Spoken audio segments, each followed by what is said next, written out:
And now, we have the president of the Statewide Student Association, MCTC, Mr. Jacob Littler.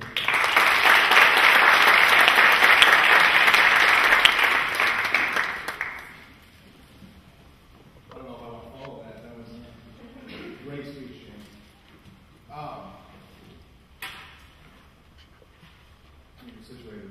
Let me begin by thanking all of the students here at Minneapolis Community Technical College for the opportunity to speak about student concerns and the position that students are in the higher education system here in Minnesota.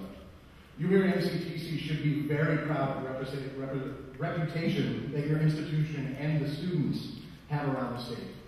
Thank you also to President James Askew for his kind words about the MCTC and the work that we do. I too was once a new senator, experiencing my first General Assembly with hundreds of students deciding the future of student advocacy and directing the discussions around issues that matter most to students. For 2 years now, I've had the opportunity and the privilege to serve the students of Minnesota in various capacities. And it's all due to the passion that was ignited by the leaders who came before. In that time, I've seen many leaders come and go, many schools who have picked up and dropped off in cycles of involvement. And I'd just like to tell you that your student senate has been all pick up and no drop off. Your student leaders have made great strides in involvement and influence at the state and federal level.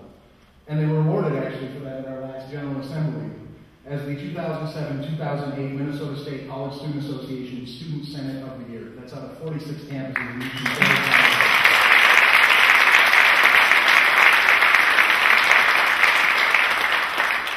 I'm very confident in the returning leadership that they will cultivate that same level of passion that we've seen from MCTC and this year's crop of leaders in order to continue the great work that they've been doing for you, the students.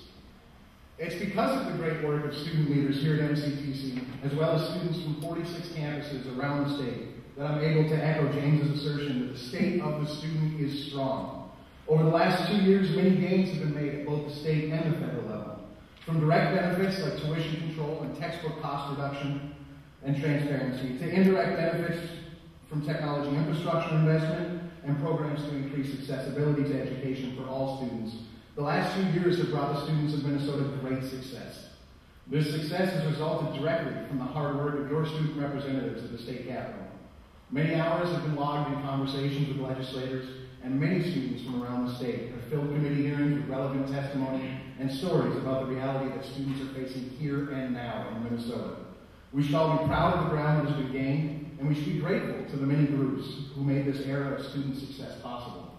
Without the support of the legislature, the Minnesota State College University system, our individual campus administrations, and the various faculty and staff unions, all of our efforts would have been fruitless. Although each constituency has its own goals, and we frequently disagree on certain issues, we all share a common goal of affordable, accessible, and quality public higher education in the state of Minnesota.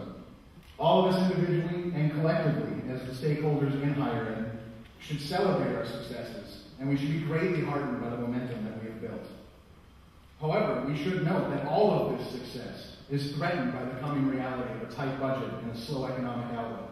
James talked about a lot of the issues that are facing the nation and facing the state of Minnesota right now.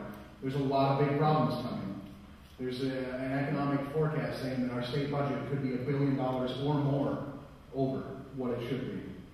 Every gain we've made in the last few years will count for nothing if we just return to the days of huge cuts to the system of higher education, followed by steep increases in tuition to make up the lost revenue.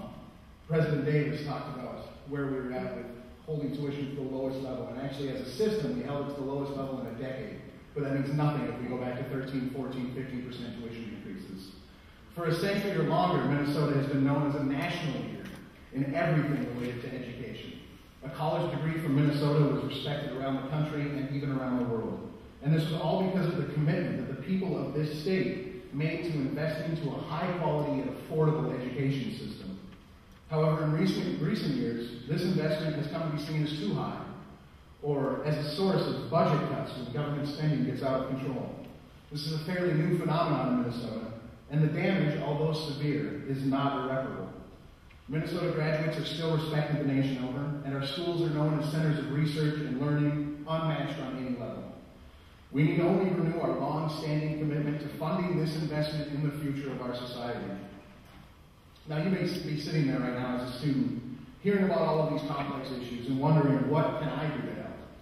And let me tell you, step one, the easiest thing you can do, join in on all of the excitement right now surrounding the political process this election cycle. On a national level, we have a presidential election that no matter the outcome will be historic. That's something to get excited about. On a state level, we have all of our House of Representatives up for election and a chance to shape that body. We have a U.S. Senate race going on. We have some of our state senators up for election. These are all ways to impact the political process. And all of these are reasons to be very excited about the election, but there also needs to be follow-through beyond just excitement, beyond just engagement in the campaign and election process. And it comes down to something as simple as this. Vote. Go out and vote. I don't care who you vote for. I only care that you, as students, go out and vote. When we go up to do our work at the state capitol and to advocate for higher education issues, one of the constant, unspoken themes of the work that we do is that legislatures don't need to care about education issues. They don't need to take them seriously if college students continue to vote at consistently low numbers. Why should they listen to the voices that don't speak out when it truly matters? If you don't speak on election day, the voice doesn't matter the rest of the time. As James pointed out, though, we are a significant portion of the electorate. We are 1/5 of the possible votes in this state. And we need to take advantage of that power. We need to make the legislature listen when we speak. The cost of higher education in Minnesota should be at the top of every campaign, and yet you don't hear it. You rarely hear it mentioned. The cost of tuition, the cost of textbooks. You don't hear these things from our politicians. And we need to change that, and we need to change it now. It doesn't stop at the polling booth, though. Once your vote is cast, once they know that we're a force to be reckoned with, that we have electoral college or electoral power, now you have to stay politically involved.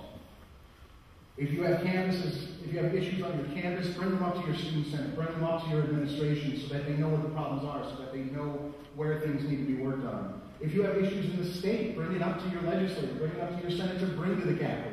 If you have issues in the city here, bring it to the city council, bring it to the mayor, bring it to the people that can have the effect, and tell them, we are a group that votes, we are members of this community, we are members of this state, we are members of this nation, and we should be listened to.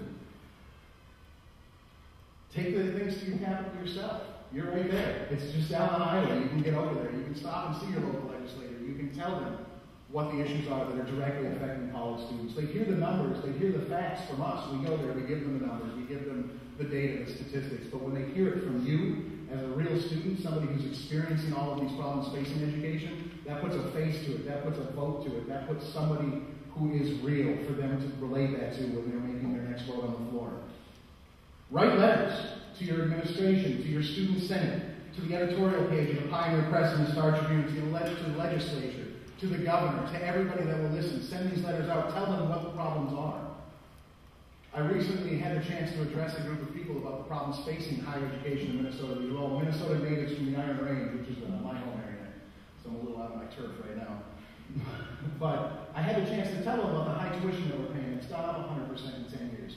About the cost of textbooks. And when I got done, I was shocked by the number of people there. Out of 70 people, I had at least 30 of them come up to me and say, I didn't know it was that bad. I went to a Minnesota college and it was affordable. I didn't know the level of debt that students are graduating with. I didn't know. We need to get that information out there. As students, you're the ones carrying the burden of this broken education system. You're the ones who need to make sure the rest of the state knows how bad it is, knows how much it costs, knows where the problems are. So make your voices heard. And let those who can make the decisions know that we are aware, we are watching, and most importantly, we are voting. If we can keep the strength of our collective voice high enough that our message is ringing from the Capitol Dome, and if our campuses continue to send us leaders as high caliber as the MCTC Student Senate, I know we will continue our success as well in the future. I tell you now that the state of the student is strong, and with your help and the efforts of students around the state, it will only grow stronger. Thank you for the chance to speak to you.